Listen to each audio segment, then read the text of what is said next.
Friends, এই নন্দীগ্রামে একটা ভয়ঙ্কর ঘটনা ঘটেছে। ঘটনাটা হচ্ছে নন্দীগ্রামে একজন খুন হয়েছে। ঠিক আছে, যিনি খুন হয়েছেন তিনি হচ্ছেন একজন বিজেপির নেতা, তার মা। ঠিক আছে, এবার অ্যাকচুয়ালি কী ঘটনাটা ঘটেছে আমি বলছি। ঘটনাটা ওই যেখানে খুনটা হয়েছে সেখানে বিজেপির লোকজনরা এমনি পাহারা দিচ্ছিল। এবার হঠাৎ করে তৃণমূলের জঙ্গিরা ওইখানে এসে ওইখানটা আক্রমণ চালায়, তাদের ওপর আক্রমণ চালায়।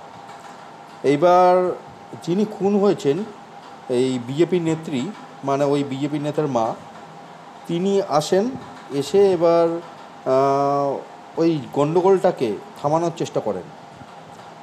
এবার সেই কারণে সেই মহিলার ওপর ওই জঙ্গিগুলো অস্ত্র দিয়ে আঘাত করতে থাকে। ঠিক আছে, এইবার সেটা দেখে ওই যে বিজেপির নেতা, সেই বিজেপির নেতা বাঁচাতে যায়। এবার সেই বিজেপির নেতার উপরেও আঘাত করে অস্ত্র দিয়ে। এইবার যে বিজেপি নেতার মা, তাকে হসপিটালে নিয়ে যাওয়া হয়েছিল, তিনি মারা গেছেন। হসপিটাল থেকে বলে দিয়েছে তিনি মারা গেছেন। আর যে বিজেপি নেতা, সে এখন হসপিটালে ভর্তি, তারও প্রচুর আঘাত লেগেছে, প্রচুর ক্ষতি হয়েছে তার। তো এই হচ্ছে ঘটনা। হ্যাঁ, এইবার সেইখানে এই যে মানে খুন হয়েছে, সেই খুনির বিরুদ্ধে সেখানকার মানুষরা, হ্যাঁ, বিজেপির লোকজনরা সবাই সেখানে আন্দোলন করছিল। হ্যাঁ, খুনির বিরুদ্ধে আন্দোলন করছিল। এইবার সেখানে পুলিশ এসে সেই খুনিকে ধরা তো দূরের কথা, উল্টে সেই বিজেপির লোকজনদের ওপরই আক্রমণ চালায়, বিজেপির লোকজনদের ওপর মারধর করতে থাকে। তারপরে গরিব মানুষ, হ্যাঁ, গরিব মানুষ, নিরীহ মানুষ, তাদের ওপর আক্রমণ চালাতে থাকে, লাঠিপেটা করতে থাকে। মানে এটা কী পুলিশ এরকমভাবে গরিব মানুষদের ওপর অত্যাচার করছে, নিরীহ মানুষদের ওপর অত্যাচার করছে। আমি সেই ভিডিওটাই দেখাচ্ছি। পুলিশ কীরকম গরিব মানুষদের ওপর অত্যাচার করছে। তারপরে আমি আরও অনেক কিছু দেখাবো। এই যে জঙ্গিগুলো যারা খুন করেছে, তাদের নামও জানা গেছে। ঠিক আছে, আমি সবই দেখাচ্ছি, তোমরা আগে দেখো যে এই পুলিশ কীভাবে নিরীহ মানুষদের উপর অত্যাচার করছে, এটা একটু দেখে নাও, তারপরে আমি আবার আসছি।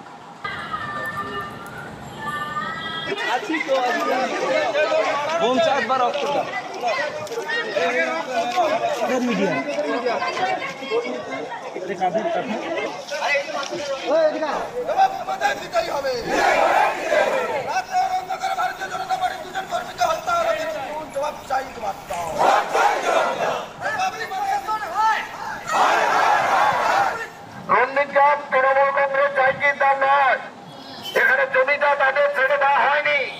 ভারতীয় জনতা পার্টি আছে এখানে, আমাদের এখানে বিধায়ক, আমাদের এখানে পঞ্চায়েত সমিতি আছে, 11টা গ্রাম পঞ্চায়েত আমরা পেয়েছি।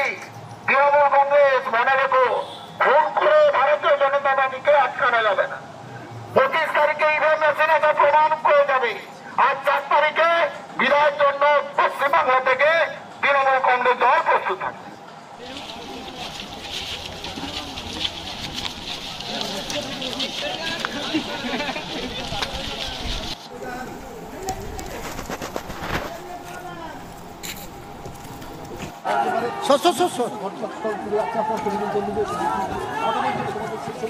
দেখতে পাচ্ছি পুলিশ কিন্তু অগ্রসর হচ্ছে, সোমেন তুমি দেখতে পাচ্ছ।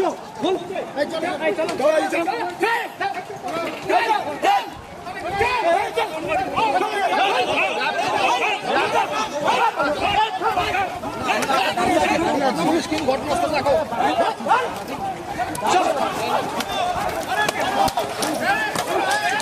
দেখো সেই ছবি আমরা একমাত্র দেখাতে পাচ্ছি। যারা বিজেপি কর্মী সমর্থক তোলার জন্য কিন্তু প্রচুর পরিমাণ পুলিশের সাহায্য হয়েছে, তারা কিন্তু অবরোধ করার চেষ্টা করছে।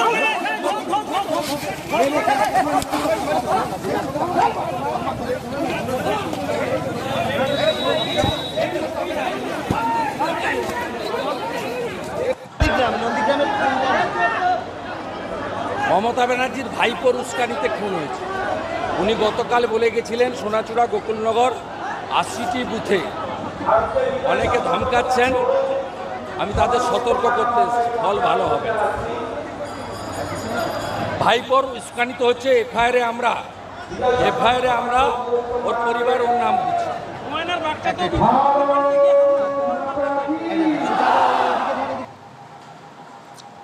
শুভেন্দু অধিকারী বললেন ভাইপোর উস্কানিতে খুন হয়েছে। এই ভাইপো হিংসা ছড়াচ্ছে, আমি দেখাচ্ছি।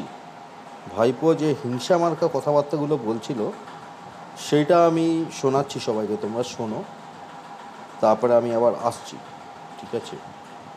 তো ভাইপোর বক্তব্য আমি শোনাচ্ছি, ভাইপো যে হিংসা মার্কা কথাবার্তা বলছিল।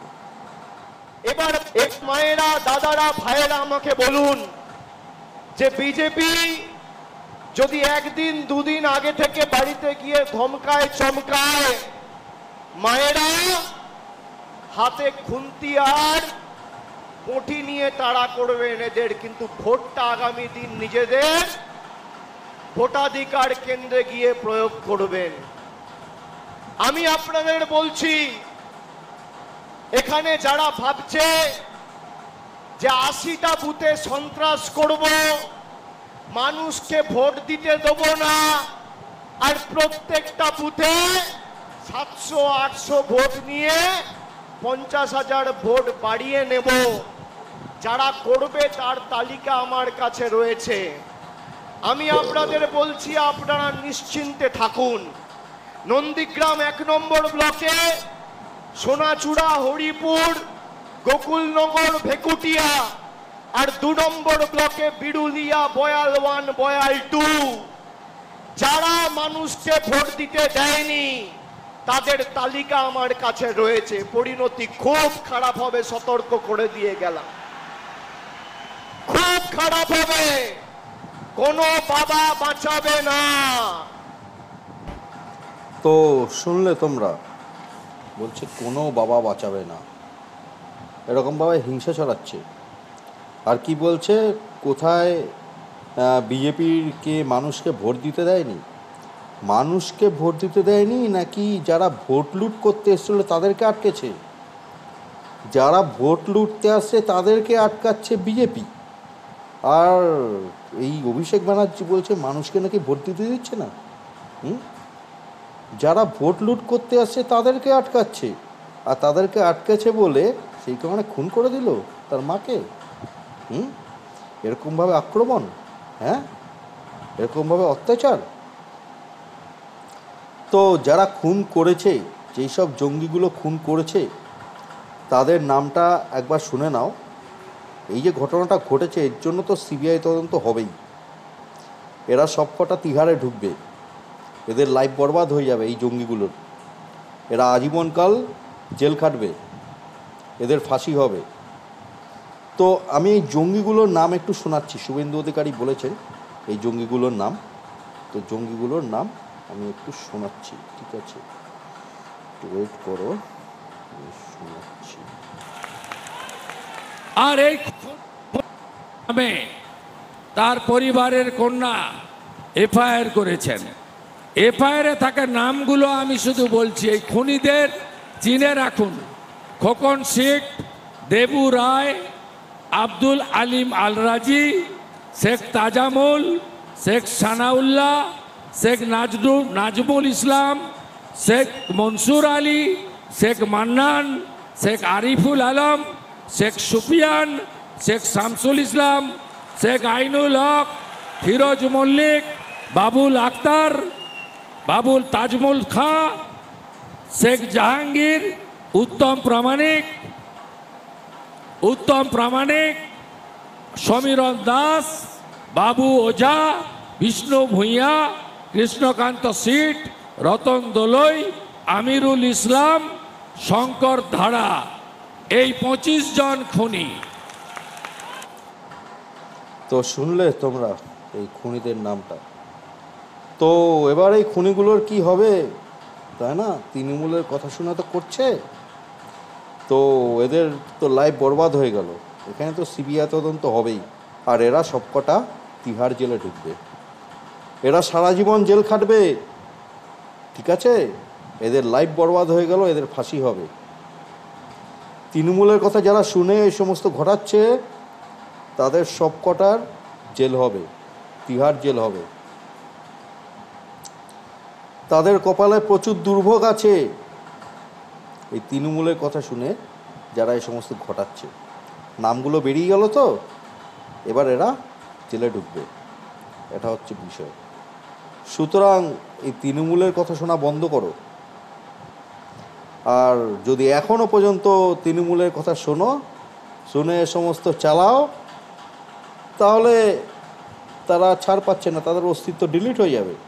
এই সমাজে আর তাদের কোনো অস্তিত্ব থাকবে না, সমাজ থেকে তাদের অস্তিত্ব ডিলিট হয়ে যাবে, ঠিক আছে? সুতরাং ভালো চায় তো তারা যদি নিজেদের ভালো চায় তাহলে শুধরে যাক, না হলে প্রচুর বিপদে পড়বে তারা, এটা হচ্ছে বিষয়। তো ঠিক আছে ফ্রেন্ডস, এখন আসছি, টাটা, জয় হিন্দ, জয় শ্রীরাম, ওম নমঃ শিবায়।